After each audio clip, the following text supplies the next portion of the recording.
तो मन का असहयोग, मन को मारना नहीं। हमने बहुत शक्ति खर्च डाली मन को मारने के लिए, असहयोग करें। उसकी कही कुछ बातें जो योग्य नहीं उसको न माने, अनदेखा करें। बड़ी बड़ी सुंदर बातें स्वामी जी की मिलती है, बड़ा अच्छा लगता है। बिहार में किसी गृहस्थ के घर स्वामी जी रुके थे। अब तो जानते हैं, 2 ही लंगोटी रखते थे स्वामी जी, 2 ही लंगोटी, एक बड़ा दंड रखते, एक कोपिन पहनते थे, एक रखते थे, 2 ही रखते। बिहार में किसी गृहस्थ के घर वो ठहरे, धनी गृहस्थ था। अब संयोगवश ऐसा हुआ कि जब स्वामी जी वहां ठहरे थे, उसी रात में उसके घर में चोरी हुई।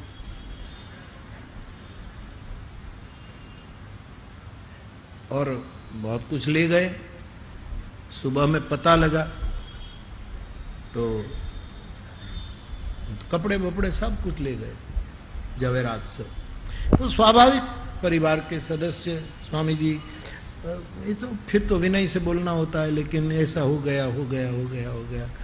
तो महिला वर्ग स्वाभाविक ज्यादा दुखी होते हैं कि उसके गहने बहने चले गए, तो दुखी थे। तो स्वामी जी ने कहा, रोते हो क्यों? बोले, महाराज आप त्यागी हो हमारा, तो बताओ आज तक तुमने जितनी कमाई की है, इनमें से कितना प्रतिशत गया अंदाज में? बोले, महाराज कमाई तो बहुत की है, उसमें से तो 5-10% चोरी हो गया। तो बोले, जरा डोरी पर देखो मेरी लंगोटी है कि नहीं? बोले, वो भी गई। तो मेरा तो 50% खत्म हो गया, तुम क्या करते हो? तुम्हारा तो 10% गया है और मेरी 50% संपत्ति का नाश हो गया और मैं मुस्कुरा रहा हूं। और अब ऐसे महापुरुष जिसके हर अदा में कोई न कोई संदेश था। मेरी खबर नहीं, मैंने दर्शन नहीं किया, लेकिन इस महात्मा के साथ मेरी मानसिक रूप से बनती बहुत।